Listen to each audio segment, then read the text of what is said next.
السلام علیکم۔ ترجمہ سورہ الکہف۔ ہم ان کا واقعہ تیرے سامنے بیان فرما رہے ہیں۔ یہ چند نوجوان اپنے رب پر ایمان لائے تھے اور ہم نے ان کی ہدایت میں ترقی دی تھی۔ ہم نے ان کے دل میں مضبوط کر دیے تھے، جبکہ یہ اٹھ کھڑے ہوئے اور کہنے لگے ہمارا پروردگار تو وہی ہے جو آسمان اور زمین کا پروردگار ہے، ناممکن ہے کہ ہم اس کے سوا کسی اور معبود کو پکاریں۔ اگر ایسا ہو تو ہم نے نہایت ہی غلط بات کہی۔ یہ ہے ہماری قوم جس نے اس کے سوا اور معبود بنا رکھے ہیں۔ دلیل پیش کیوں نہیں کرتے؟ اللہ پر جھوٹ باندھنے والے سے زیادہ ظالم کون ہے؟ جبکہ تم ان سے اور اللہ کے سوا ان کے معبودوں سے کنارہ کش ہو گئے ہو تو اب تم اس غار میں جا بیٹھو۔ تمہارا رب تم پر اپنی رحمت پھیلا دے گا، تمہارے لیے تمہارے کام میں سہولیات مہیا کر دے گا۔ اصحاب کہف کا واقعہ کی تفصیل کچھ یوں ہے۔ اصحاب کہف کا قصہ شروع ہوتا ہے کہ یہ چند نوجوان تھے جو دین حق کی طرف مائل ہوئے اور ہدایت پر آ گئے۔ قریش میں بھی یہی ہوا تھا کہ جوانوں نے تو حق کی آواز پر لبیک کہی تھی، لیکن چند بوڑھے لوگ اسلام کی طرف جرأت سے مائل نہ ہوئے۔ کہتے ہیں ان میں سے بعضوں کے کانوں میں بالے تھے۔ یہ متقی مومن اور راہ یافتہ نوجوانوں کی جماعت تھی۔ وہ اپنے رب کی وحدانیت کو مانتے تھے، ان کی توحید کے قائل ہو گئے تھے، روز بروز ایمان اور ہدایت میں بڑھ رہے تھے۔ اس میں مرتبے میں یہ کم و بیش ہوتا رہتا ہے۔ یہاں ہے ہم نے ہدایت میں بڑھا دیا، اور اس کا ایک جگہ ہے ترجمہ ہدایت والوں کے لیے ہدایت بڑھ جاتی ہے اور ایمان والوں کی ایمان کو بڑھاتی ہے۔ ایک جگہ ارشاد ہے تاکہ اپنے ایمان کے ساتھ ہی ایمان میں بڑھ جائیں۔ اس مضمون کی اور بھی بہت سی آیتیں ہیں۔ بظاہر معلوم ہوتا ہے کہ یہ مسیح علیہ السلام کے زمانے سے پہلے کا واقعہ ہے۔ اس کی ایک دلیل یہ بھی ہے کہ اگر یہ لوگ نصرانی ہوتے تو یہود اس قدر توجہ سے نہ ان کے حالات معلوم کرتے، نہ معلوم کرنے کی ہدایت کرتے۔ حالانکہ یہ بیان گزر چکا ہے، قریشیوں نے اپنا وفد مدینہ کے یہود کے علماء کے پاس بھیجا تھا کہ تم ہمیں کچھ ایسی باتیں بتلاؤ کہ ہم رسول اللہ صلی اللہ علیہ وآلہ وسلم کی آزمائش کریں۔ انہوں نے کہا تم اصحاب کہف کا اور ذوالقرنین کا واقعہ آپ سے دریافت کرو اور روح کے متعلق سوال کرو۔ پس معلوم ہوتا ہے کہ یہود کی کتاب میں ان کا ذکر تھا اور انہیں اس واقعے کا علم تھا۔ جب یہ ثابت ہوا تو یہ ظاہر ہے کہ یہود کی کتاب نصرانیت سے پہلے کی ہے۔ پھر فرماتا ہے کہ ہم نے انہیں قوم کی مخالفت پر صبر عطا کیا، اور فرمایا انہوں نے قوم کی کچھ پرواہ نہ کی بلکہ وطن اور راحت اور آرام کو بھی چھوڑ دیا۔ بعض سلف کا بیان ہے یہ لوگ رومی شاہ بادشاہ کی اولاد اور روم کے سردار تھے۔ ایک مرتبہ قوم کے ساتھ عید منا رہے تھے۔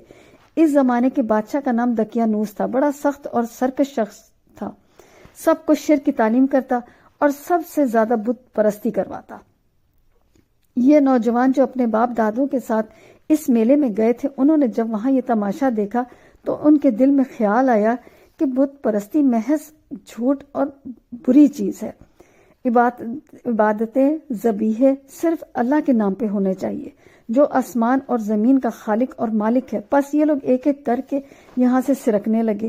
ایک درخت تلے جا کر ان میں سے ایک صاحب بیٹھ گئے، دوسرے بھی یہیں آ گئے اور بیٹھ گئے، تیسرے بھی آئے، چوتھے بھی آئے۔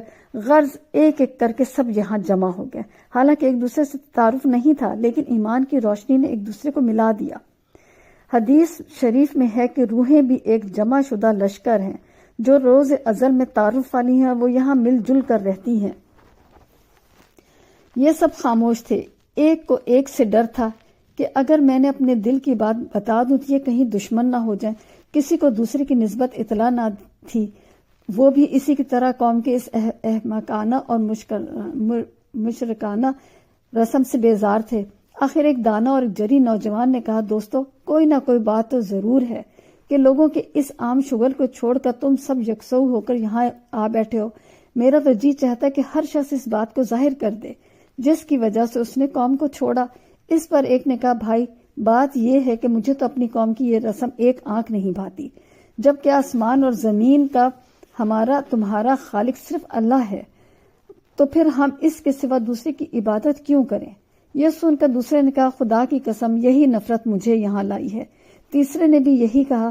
جب ہر ایک نے یہی وجہ بیان کی تو سب کے دل میں محبت کی ایک لہر دوڑ گئی، اور یہ سب روشن خیال موحد آپس میں سچے دوست اور ماں جائب بھائیوں سے بھی زیادہ ایک دوسرے کے خیر خواہ بن گئے۔ آپس میں اتفاق اور اتحاد ہو گیا۔ اب انہوں نے ایک جگہ مقرر کر لی، وہیں اللہ واحد کی عبادت کرنے لگے۔ رفتہ رفتہ قوم کو بھی پتہ چل گیا، وہ ان سب کو پکڑ کر اس ظالم مشرک بادشاہ کے پاس لے گئے اور شکایت پیش کی۔